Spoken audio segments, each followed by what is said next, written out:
But you know, you should. But I make time. You should, you know. At least once a week. Because we have a saying, diba, when wealth is lost, nothing is lost. When health is lost, everything is lost. Exactly. So exercise, I believe in exercise for being beautiful.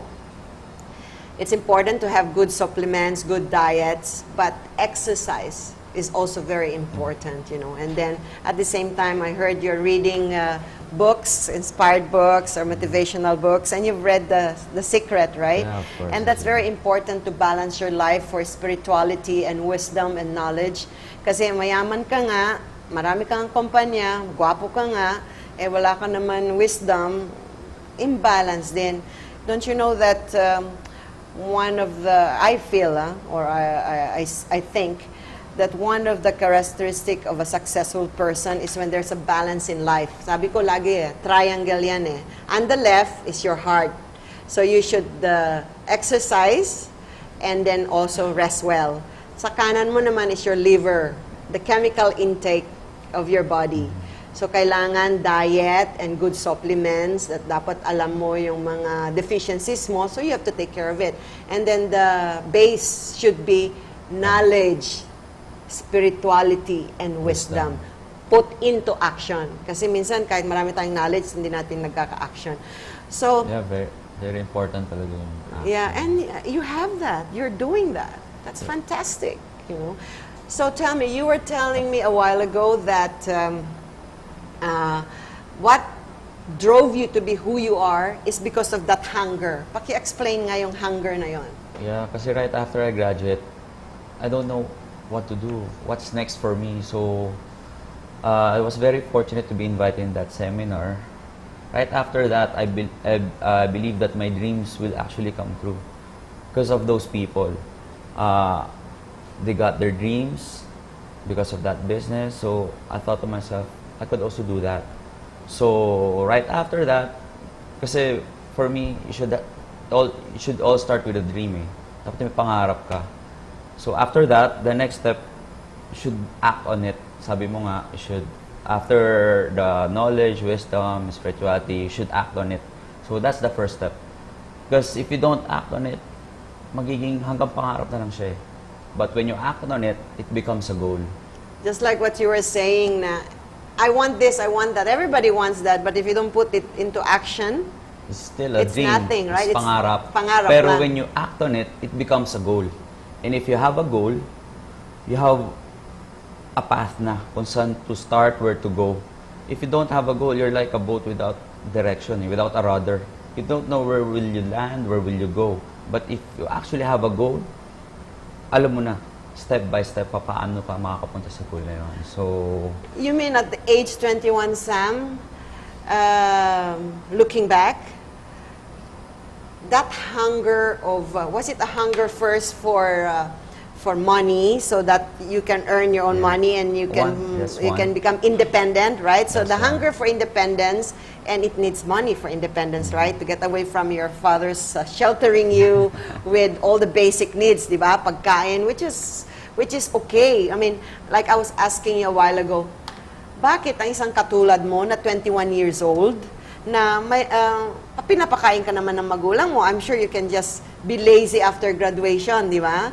And then just think and laze around and magpangarap ka lang 1 year muna and depend from your parents. But with you, you did not. yeah. You were immediately hungry for that dream.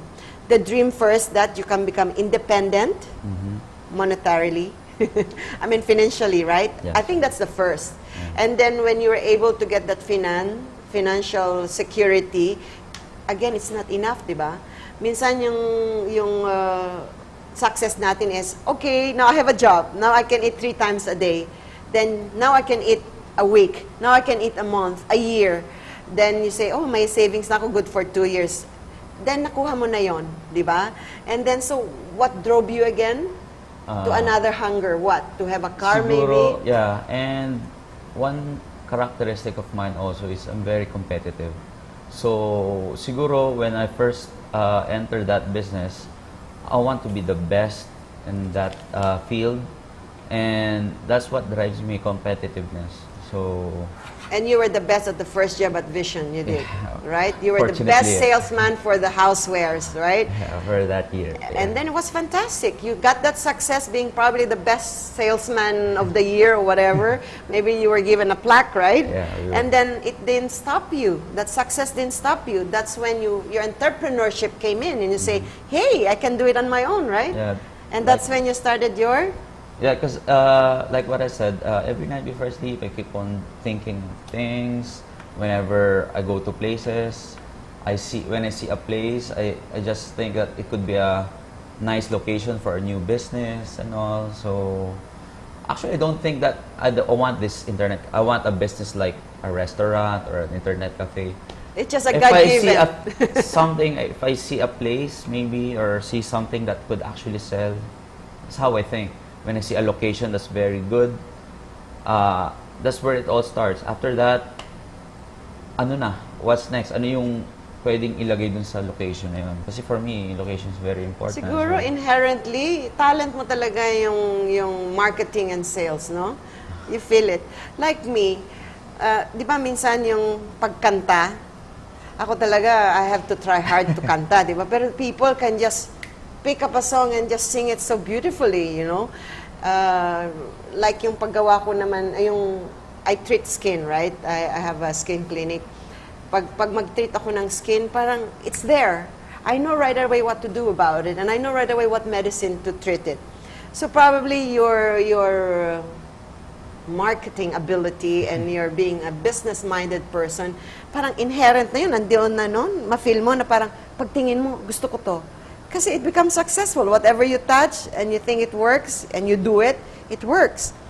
Now tell me, sabi mo nagbasa ka ng The Secret, di ba? Yung law of attraction. So in business, could you tell the televiewers or the young people that perhaps reading or applying the law of attraction, yung desire, is it true? yeah, because actually I read it lately lang, The Secret, the law of attraction. But I was doing that before pa. Even in college, even in high school. I was dreaming of things. Because law of attraction, you want something, you will get it daw, sabi. Pero actually, you should believe on it, you should feel it, and you should see yourself in it. And which you don't did. Yeah, and which I did.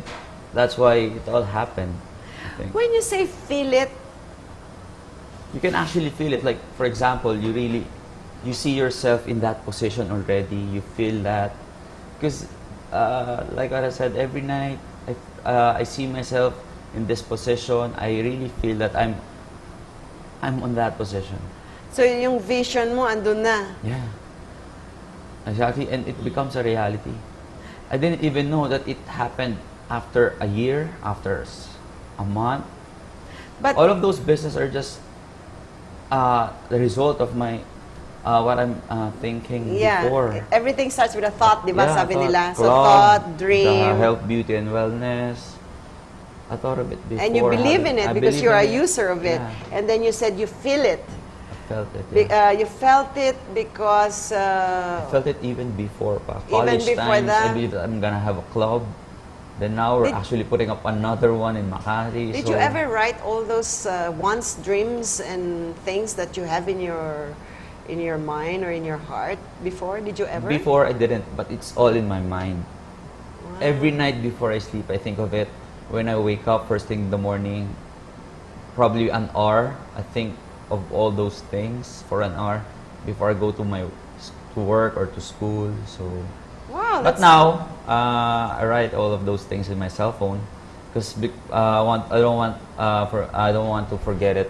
'Cause sometimes if they don't write it, you can just forget. So A reminder, no? it reminds me if I put it myself. So after Frontrow, anong susunod? Like RS said, it's a continuous process. We don't stop with those products.